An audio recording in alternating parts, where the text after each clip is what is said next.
What's up everyone, Trent here. Along with Julia. Welcome back to the channel, and we finally got our first teaser trailer for Thor Love and Thunder. Yes. So keen for this. It's been such a long wait for the trailer. I wonder if there is a reason to do with either Moon Knight or Multiverse of Madness coming out. Yes. But in saying that, it means we have less time to wait to the actual movie. Yes! To see the awesome kick-ass that is going to be Thor Love and Thunder. So let's check out the trailer. Let's go. Tell us your thoughts in the comments. Let's go. Oh, the classic suit. These hands were once used for battle. Oh, I love the fur. Now they're but humble tools for peace. I need to figure out exactly who I am. Good choice. Great choice. I want to choose my own path. Nice. Live in the moment. Look at the guns on him.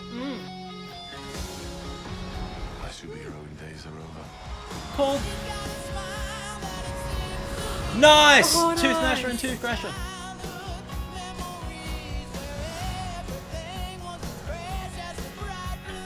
Oh, that suit looks cool. awesome.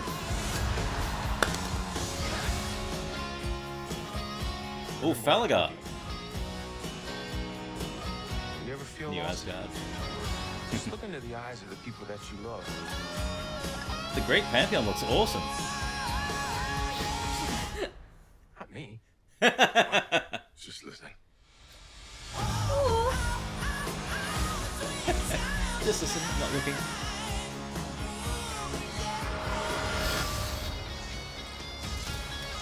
Yes! Oh, go Jane! Oh, she looks so good! The suit looked awesome! Yes. All the costumes look awesome! Yes. And there was great foreshadowing of Gore. Gore the God Butcher, great foreshadowing. It goes against the entire theme of the trailer, but that big behemoth was actually Falagar the Behemoth. That big dead monster where Korg and Thor are looking out. That's ripped straight from... have I got it in the background? No, I don't. It's from issue 3. I was reading essay. Issue 3 of Thor, God of Thunder. And it's good foreshadowing of Gore because Gore's going around and killing all the gods. So we get another pantheon of gods by the looks of it, the Greek gods, with Zeus grabbing the lightning bolt. I like it. A very fun teaser. Yes. Very colourful. Very bright, very colourful. Very bright, very It's giving that 80s aesthetic with the big, bold, vibrant letters, and it's going to be super cool. Yeah. And good choice of gunners. Yes. Gunners Very good choice. for the song. I do kind of want Starship's Jane to be Jane's theme though. That'd be super cool. But in that, I like that there's good juxtaposition. We are seeing Thor, who's gone through a lot of grief and trauma since Thor 2, where he lost his mum. He's gone through the grief of failing the universe, where he didn't kill Thanos and all that sort of stuff. We see him training to lose the dad bod, and look after himself. And he's no longer... I mean, he's still the God of Thunder, but he's no longer that... Well, he thinks he's no longer that warrior superhero. He's got another purpose. He's searching for another purpose. And you see him... He's centering himself. He's found his zen. But I think that's going to quickly... become very unraveled very fast. But it looks like Korg's going to be playing a nice little sidekick role, which will be fun to see Taika and Hemsworth have some banter. But Jane Foster, Natalie Portman looked so good as Jane Thor. And Mjolnir's back. Mjolnir, yeah, so there have been some theories that it's going to be a multiversal version of Jane. I don't think so. Because we got to remember, the shards of Mjolnir were left scattered on the cliffs of Norway. Yes. So it's easy for someone to gather them up. And I think... Or for magic aspect for them to reform and repurpose for the person.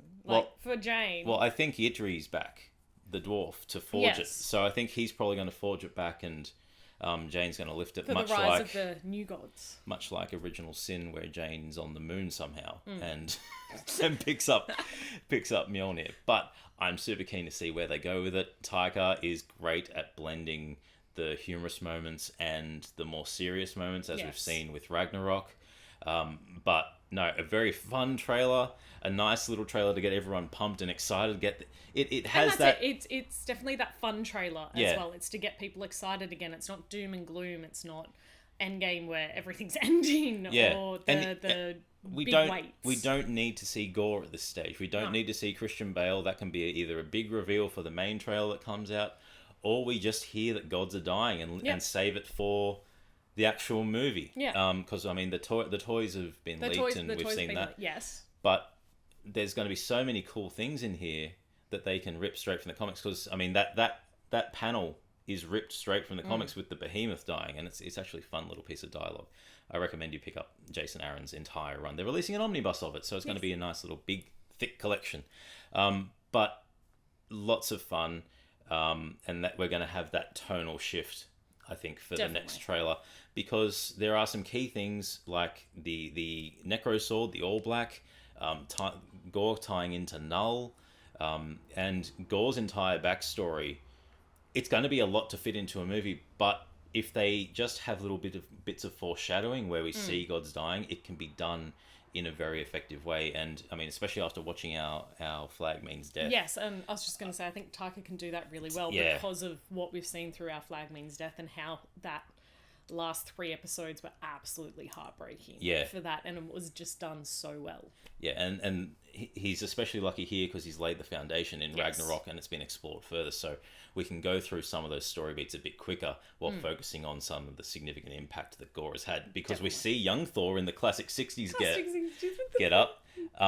So I'm wondering whether they're going to include various timeline versions of Thor and him meeting Gore and all that sort of stuff like they did in the comics. But super keen. Super keen. Tell us your thoughts in the comments below. I'm Trent. I'm Julia. And as always, keep it nerdy.